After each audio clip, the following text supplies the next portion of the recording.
चलो दोस्तों, आज की वीडियो में हम पढ़ेंगे अपवर्तन। अपवर्तन और अपवर्तन के बाद पढ़ेंगे लेंस। ये दोनों चीज़ें अपने आज पढ़ना है। वीडियो शुरू करने से पहले हम आपको थोड़ी सी हिंट दे देते हैं कि अपवर्तन क्या होता है। तो अपवर्तन किसे कहते हैं?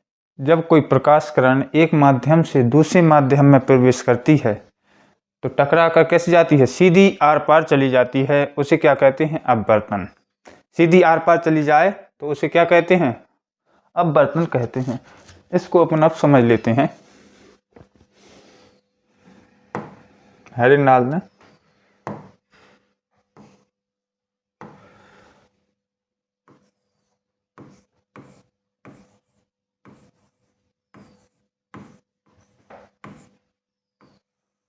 अपवर्तन।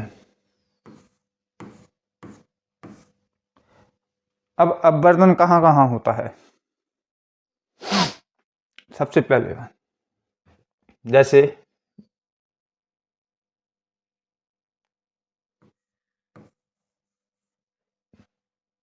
ये क्या है?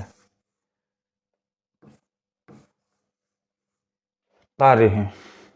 तारे क्यों टिमटिमाते हुए दिखाई देते हैं? तो तारे टिमटिमाते हैं किसके कारण? अपवर्तन के कारण। जैसे कोई ये एक लड़का खड़ा है, ये लड़का खड़ा है, तो उसको ये किसके कारण दिखाई देते हैं? वायुमंडल। जैसे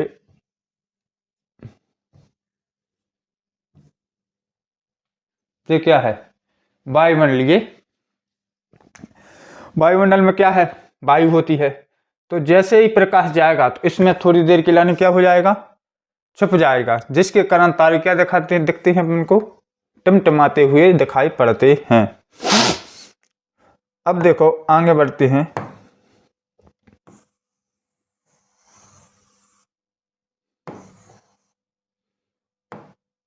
अब आगे है कि सूर्य, मान लो ये क्या है? पृथ्वी। पृथ्वी के ऊपर कौन खड़ा है? एक लड़का। जी।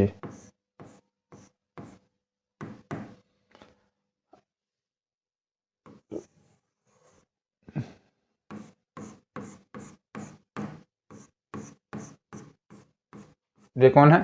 सूर्य। अब सूर्य जब सुबह सूर्योदय होता है तो इधर सूर्योदय कहाँ से होगा? इधर से। लेकिन हमको पहले ही दिखने लगता है ऊपर, किसके कारण? अपवर्तन के कारण उठा हुआ दिखता है, क्योंकि अपवर्तन में कोई सी भी चीज कैसी दिखती है? उठी हुई दिखती है। इसलिए सूर्य अपन को पहले ही दिखने लगता है। और सूर्य अस्त के समय सूर्य अस्त हो जाता है, फिर भी अपन को कहाँ दिखता है? ऊपर थोड़ा सा दिखता है। किसके कारण? वायुमंडलीय अपवर्तन के कारण। और आसान भाषा में अपन समझते हैं इसको।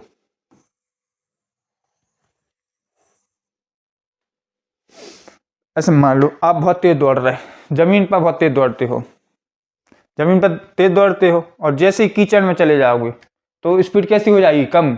स्पीड, गति कम होगी और दिशा भी बदल जाएगी। बदल जाएगी कि नहीं बदल जाएगी? बदल जाएगी। जैसे मान लो प्रकाश किरण है, एक क्या है? एक लड़की है। मान लो क्या है? एक लड़की। और जैसे ही ये हवा में चलेगी तो तेज दौड़ेगी, और जैसे ही ये किस में जाएगी? पानी में। पानी वाले माध्यम में जाएगी तो इसकी स्पीड कैसी हो जाएगी? फिस, बिल्कुल फिस हो जाएगी। फिर वो कहेगी कि मैं कहाँ जाऊंगा, दाएं मुड़ूं या बाएं? इसलिए उसका रास्ता क्या हो जाता है? भटक जाता है। इसके कारण कि विरल से अगर सघन में जाती है तो क्या होता है? अविलंब की ओर झुक जाती है, और सघन से विरल में प्रवेश करती है तो उठ जाती है।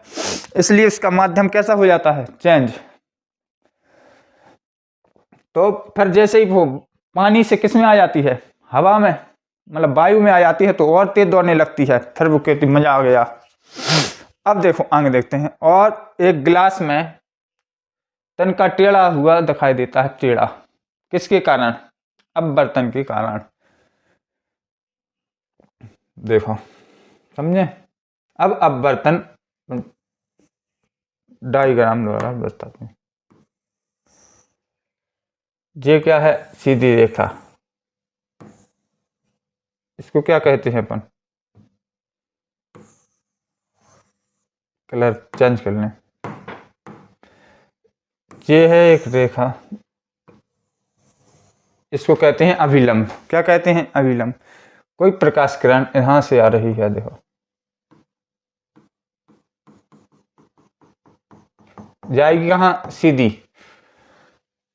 कहाँ जाएगी? सीधी। लेकिन अपवर्तन के कारण वो कहाँ हो जाती है? विरल। ये है मान लो विरल माध्यम। क्या है? विरल माध्यम। तो किस में प्रवेश करती है? ये है सघन। विरल माध्यम, हवा, इसको हवा, और ये पानी। वहां से तो स्पीड में आएगा। विरल माध्यम मतलब कम, थोड़ी चीजें दूर दूर होती हैं, उसे कहते हैं विरल माध्यम। वहां से चीज, कोई सी भी चीज आएगी तो बहुत तेज दौड़ेगी। लेकिन जैसे ही सघन माध्यम में आएगी, उसकी स्पीड कैसी हो जाएगी? कम। कम होने, चलने में परेशानी होगी। इससे ये कहाँ होगी? अभिलंब की ओर झुक जाएगी। कहाँ की ओर? अभिलंब की ओर झुक जाती है। कहाँ झुक जाती है? अभिलंब की ओर झुक जाती है। इतनी चीज समझ गए? अब देखो ये कोण कौन सा है? कोण आई। और ये कोण कौन सा बनेगा? कोण आर बनेगा। इसका सूत्र होता है म्यू बराबर साइन आई बटे साइन आर। म्यू क्या है? म्यू को कहते हैं अपवर्तनांक। और अपवर्तनांक क्या होता है? जो जितनी चीज चमकदार दिखेगी उसका अपवर्तनांक भी उतना अधिक होगा। अगर अपवर्तनांक अधिक है तो वो उतनी ही ज्यादा चमकदार होगी। अब देखो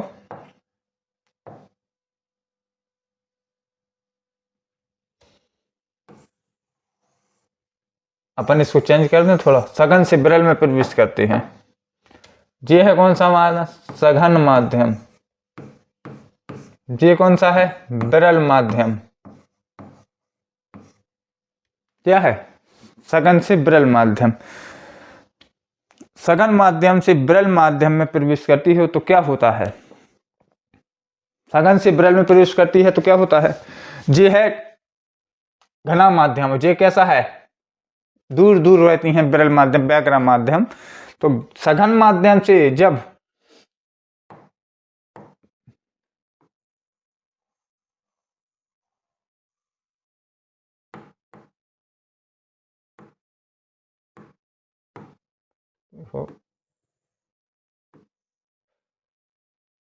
एक तो ये रेखा आई ऐसी। अब सघन माध्यम से किसमें? विरल माध्यम में प्रवेश करेगी तो अभिलंब की ओर कैसी हो जाएगी? उठ जाएगी। कहाँ की ओर? अभिलंब की ओर उठ जाती है। सघन माध्यम से मतलब घने माध्यम, इसमें चलने में क्या होगी? परेशानी। जैसे ही विरल माध्यम में प्रवेश करेगी क्या करेगी? दौड़ने लगेगी। तो कहाँ की ओर? अभिलंब की ओर उठ जाती है। अगर विरल से सघन माध्यम में प्रवेश करती है तो अभिलंब की ओर झुक जाती है, और सघन से विरल माध्यम में प्रवेश करती है तो अभिलंब से उठ जाती है।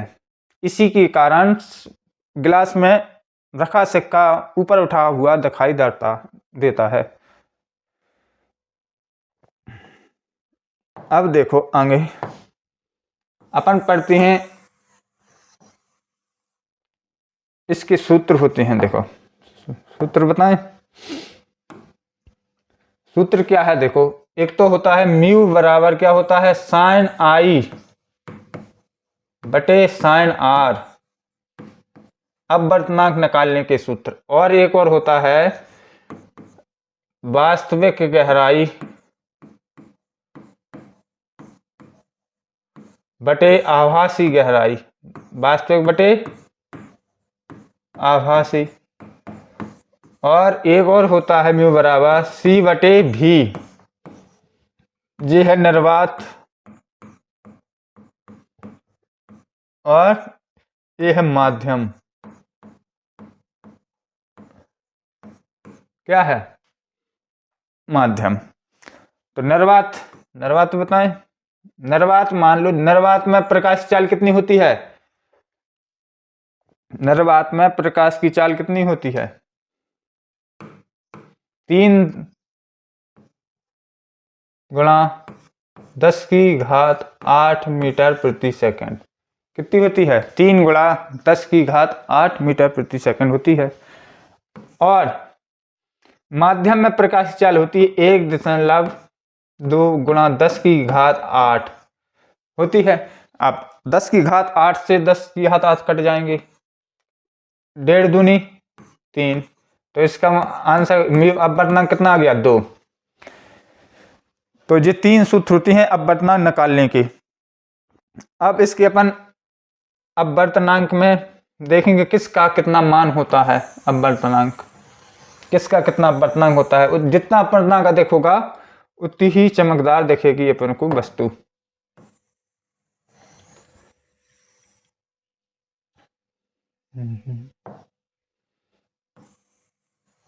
देखो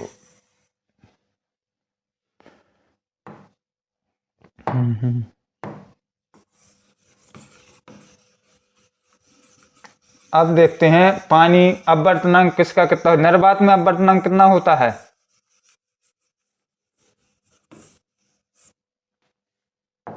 लिख दें सबकी। देखो निर्वात में अपवर्तनांक होता है 0। अब है वायु का अपवर्तनांक होता है कितना? 1.008। और जल या पानी का अपवर्तनांक होता है 1.33। अब इसके बाद आता है कांच का अपवर्तनांक कितना होता है? 1.5। अब हीरा का अपवर्तनांक क्या होता है? 2.42। ये होते हैं अपवर्तनांक। जिसका जितना अधिक अपवर्तनांक होगा वो उतनी ही चमकदार दिखाई देगी। निर्वात 0 मतलब बिल्कुल कमजोर, वायु 1.008, जल का है 1.33 और कांच का है 1.5 और हीरा सबसे चमकदार होता है क्या? हीरा। तो इस तरह अपन कर सकते हैं आराम से।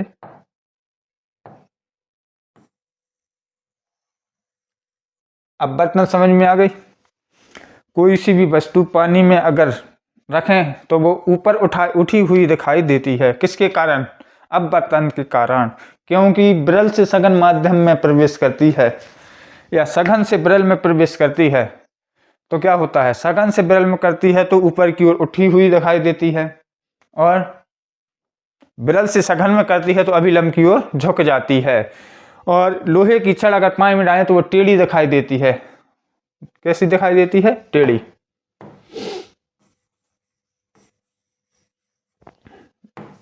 देखो एक चीज,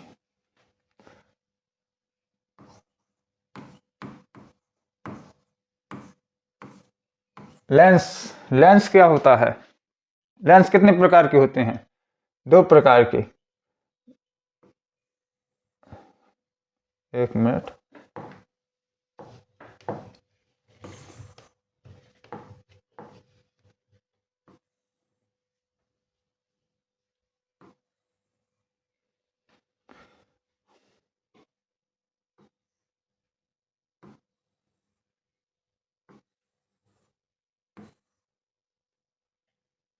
ये कौन सा लेंस है? जो मोटा होता है उसे कहते हैं अपन उत्तल लेंस। उत्तल लेंस। और जो पतला बीच में मोटा होता है उसे उत्तल लेंस, जो बीच में पतला होता है उसे अपतल लेंस कहा जाता है।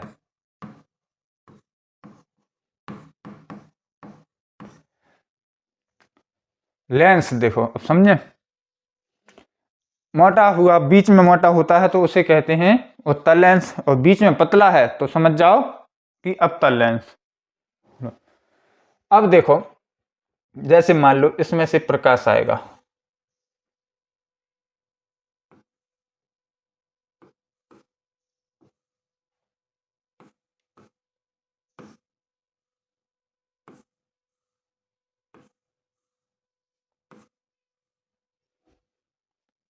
तो इधर तक जाता, मोटी चीज में प्रवेश करना कैसा होता है, कठिन होता है कि नहीं होता है, ज्यादा दूर तक नहीं जा सकता है, कहां तक जा सकता है, पास तक।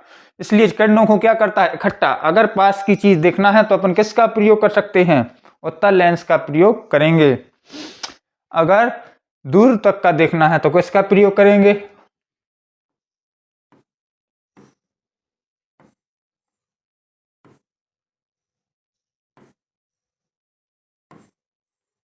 ये किरणों को क्या करता है, फैलाता है। यह किरणों को फैलाता है।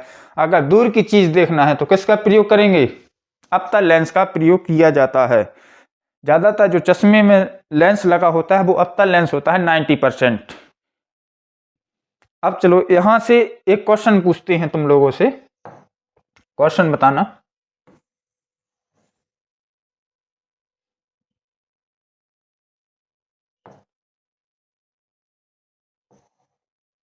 अब देखो क्वेश्चन बताना इधर से।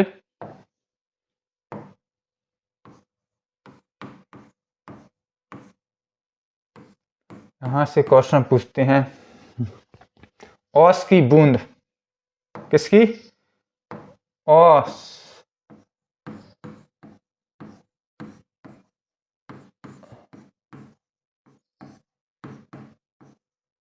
औस की बूंद और पानी का बुलबुला, पानी का बुलबुला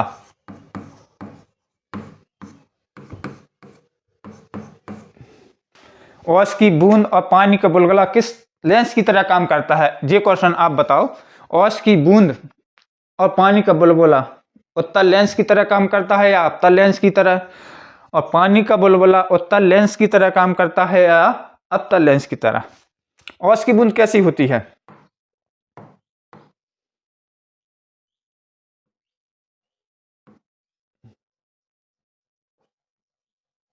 औस की बूंद कैसी होती है, जमीन पर गिरती है तो पूरी फुल सघन माध्यम जैसी होती है कि नहीं। और बुलबुला कैसा होता है, बुलबुले में क्या होती है, दूर दूर दूर चीजें होती हैं। और बूंद कैसी होती है, घनी। इसलिए औस की बूंद किसकी तरह है, पास की चीज देखने के लिए किसका प्रयोग किया जाता है, उत्तल लेंस। तो ये किसकी तरह काम करेगा, उत्तल लेंस। और ये अवतल की तरह, दूर की चीज मतलब दूर दूर है, इसलिए अवतल का प्रयोग किया जाएगा इसमें। अब देखो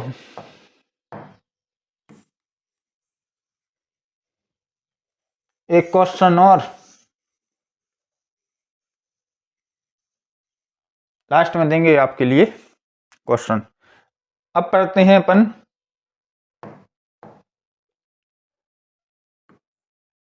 निकट दृष्टि दोष। निकट दृष्टि दोष क्या होता है, इसमें किस लेंस का प्रयोग किया जाता है। निकट दृष्टि दोष मतलब निकट दृष्टि, मतलब उसकी दृष्टि कहां तक है, निकट तक है, उसे क्या कहते हैं, निकट दृष्टि दोष। मतलब उसको दूर की चीजें दिखाई नहीं पड़ती हैं, उसे कहते हैं निकट दृष्टि दोष।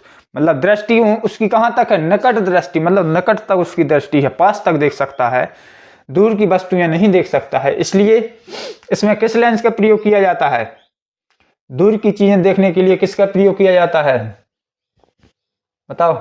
दूर की वस्तुएं देखने के लिए कहां किसका प्रयोग किया जाता है, अवतल लेंस। किसका, अवतल लेंस।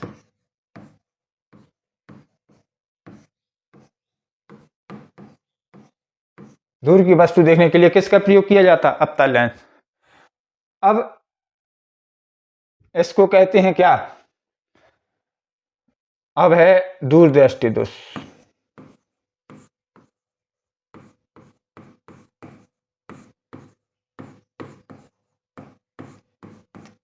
दूरदृष्टि दोष क्या, इसकी मतलब दूरदृष्टि, उसकी दृष्टि कहां तक है, दूर तक की है, लेकिन पास नहीं देख सकता है, तो उसे कहते हैं अपन दूरदृष्टि दोष।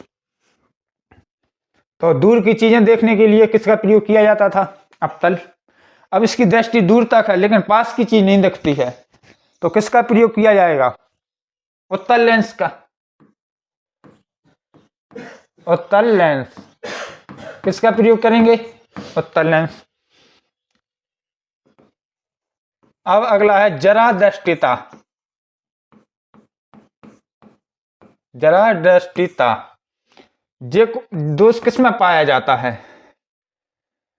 जिसको ना पास का दिखता है ना दूर का दिखता है, उसमें ये दोष पाया जाता है। जिसको, जैसे बूढ़े आदमी, उनको ना पास का दिखता है ना दूर का दिखता है, उसके लिए किस लेंस का प्रयोग करेंगे अपन? तो दोनों लेंस का प्रयोग करना पड़ेगा, मतलब द्वि फोकस लेंस। किसका प्रयोग करेंगे? द्वि फोकस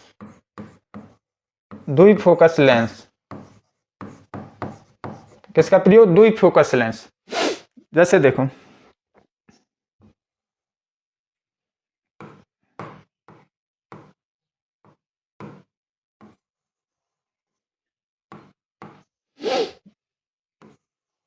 उदाहरण बताते हैं।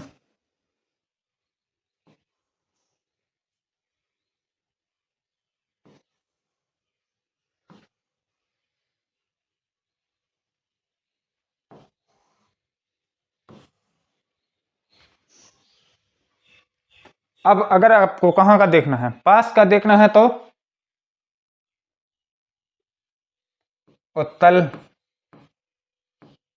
और ऊपर क्या लगेगा? अवतल। इधर उत्तल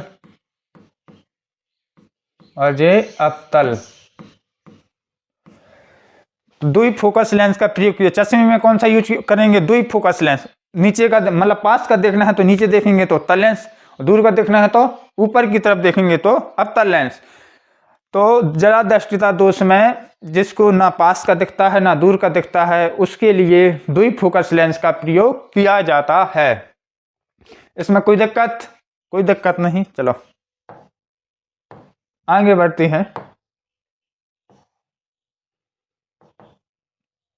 अब इसका सूत्र बता दें, फिर आपके लिए क्वेश्चन है लास्ट में।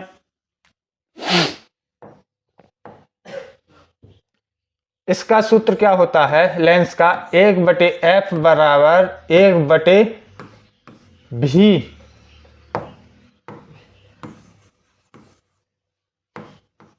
1/v minus 1/u। इसमें हमेशा क्या आएगा? माइनस होता है। सूत्र में क्या होता है? माइनस। 1/f बराबर 1/v माइनस 1/u। ये किसका सूत्र है? लेंस का। जो लेंस में प्रयोग किया जाता है। v के बाद क्या आता है? u के बाद v आता है।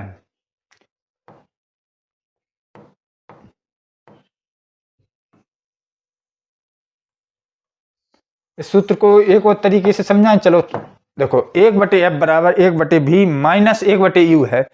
इसमें माइनस आएगा, लेकिन v के बाद u आएगा। क्यों? v बड़ा है कि u?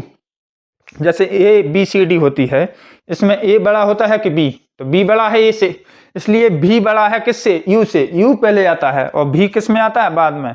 जो बड़ा है उसको आगे लिखेंगे, जो छोटा है उसको बाद में लिखेंगे, इसलिए इसमें माइनस आया है। समझ गए? आपके लिए एक क्वेश्चन देते हैं।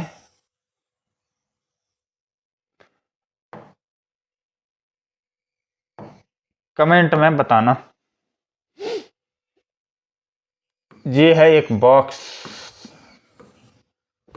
क्या है ये? एक बॉक्स। इसका नाम आपको बताना है। ये कौन सा लेंस है? ये कमेंट बॉक्स में आपको बताना है।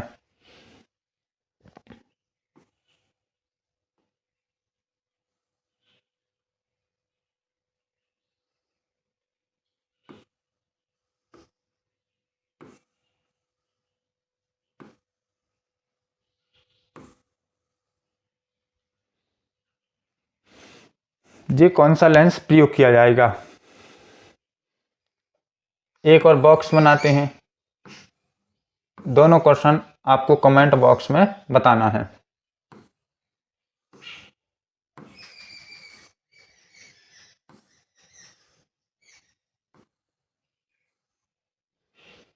अब इन दोनों लेंसों का आपको नाम बताना है। अगर ये किरणें बाहर निकलती हुई जा रही हैं दूर दूर, तो कौन से लेंस का प्रयोग किया जाएगा, और जो पास में एकत्रित हो रही हैं वो किस लेंस का प्रयोग किया जाएगा, ये आपको कमेंट बॉक्स में बताना है। आज की वीडियो कैसी लगी? Thank you.